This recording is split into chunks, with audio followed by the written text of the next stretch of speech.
মালদার মোথাবাড়িতে যে বিশৃঙ্খল পরিস্থিতি তৈরি হলো তা পুলিশের হাতের বাইরে চলে গিয়েছিল। রাজ্য পুলিশ কাজ না করলে কি করতে হয় আমাদের জানা আছে।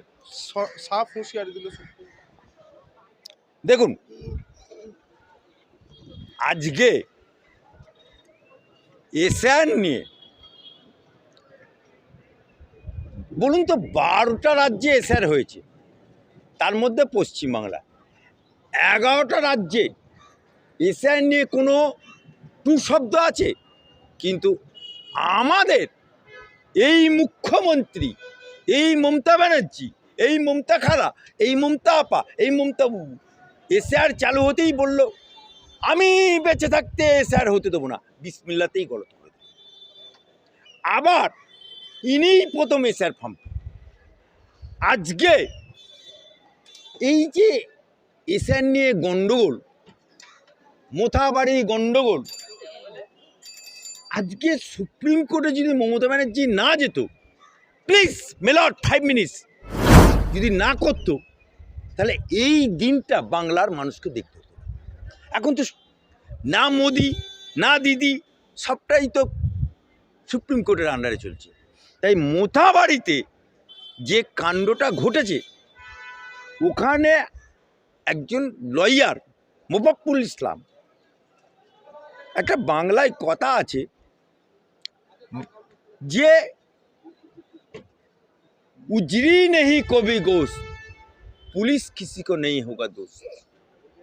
অর্থাৎ উজরি হচ্ছে উর্দু শব্দ, উর্জি মানে হচ্ছে নারী ভুঁড়ি।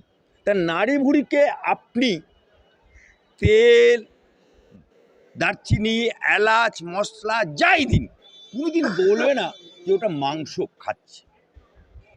সেরকম পুলিশ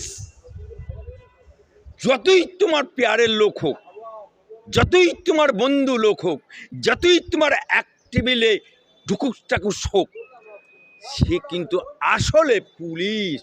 তাই পুলিশের পাতা ফাঁদে মোফাক্কুল উকিল পা দিয়ে দিল। আর পা দেওয়ার পরে আজকে সিআইডি তাকে গ্রেপ্তার করলো। কে করলো? ফাঁদ পাতলো কে? মমতার পুলিশ। গ্রেপ্তার করলো কে? মমতার সিআইডি। নির্দেশ কার? মমতা ব্যানার্জির। তাই আজকে মোতাবেরির যে মোফাক্কুল ইসলাম যে গ্রেপ্তার হয়েছে, এবং আজকে ওটা এনআইএ তদন্ত হয়ে যাচ্ছে। মোফাক্কুল ইসলাম আজকে পুলিশের ফাঁদে পা দিল, আর মমতা বুবুর ইশারায় তাকে বলি হতে হলো। আজকে তার হাইকোর্টের উকিল যে বলতো আমার হাইকোর্ট থেকে তাকে তালাক তালাক তালাক দিয়ে দিল, তাহলে ওর জীবনে লাইসেন্স কি বাতিল করা হবে? হাইকোর্টের উকিল থেকে বহিষ্কার হয়েছে, কিন্তু লাইসেন্স বহিষ্কার করবে সেটা West Bengal bar council. Association তাকে হাইকোর্টের উকিল আর বলতে পারবে না, কিন্তু উকিল এখনো আছে, উকিলের লাইসেন্সটা বার করবে, সেটা হচ্ছে ওয়েস্ট বেঙ্গল বার কাউন্সিল দেবে। এটা বার কাউন্সিলের যারা আছে সিদ্ধান্ত হবে, কিন্তু হাইকোর্ট বার অ্যাসোসিয়েশন সিদ্ধান্ত নিয়ে নোটিফিকেশন রেজুলেশন দিয়ে দিয়ে। আফজালবাবু, এই মোথাবাড়িতে বিচারকদের গাড়িতে হামলার যে ঘটনা, সেখানে বারবার মুখ্য সচিবকে ফোন করে যোগাযোগ করার চেষ্টা করেছিলেন, সেই যোগাযোগ করতে পারেননি, তাই জন্য সেখানেও ভর্ৎসিত হলেন মুখ্য সচিব। সুপ্রিম কোর্টে সরাসরি বলা হলো আপনি যে ফোন ব্যবহার করেন তাতে হাইকোর্টের প্রধান বিচারপতির মতো সাধারণ মানুষ ফোন করলে পাচ্ছেন না, আপনি কিছু ব্যবস্থা করুন, আপনি ক্ষমা চান বিচারকদের কাছে। এ তো হোনাই থা। মমতা বুবু আমলে এই সমস্ত তলোয়ার চাটনেওয়ালা প্রশাসক, তলোয়ার চাটনেওয়ালা ডিএম, तलवार चटने वाला एसपी, सबको डीजी, सबको ये बंगाल से दूसरे राज्य में ट्रांसफर हो रहा है। আর যারা এখনো আছে তারা যদি কানুন মেনে না চলে, সংবিধান মেনে না চলে, তাদেরও জন্য ফাটা বাঁশে মাথা ইন্তেজার করছে।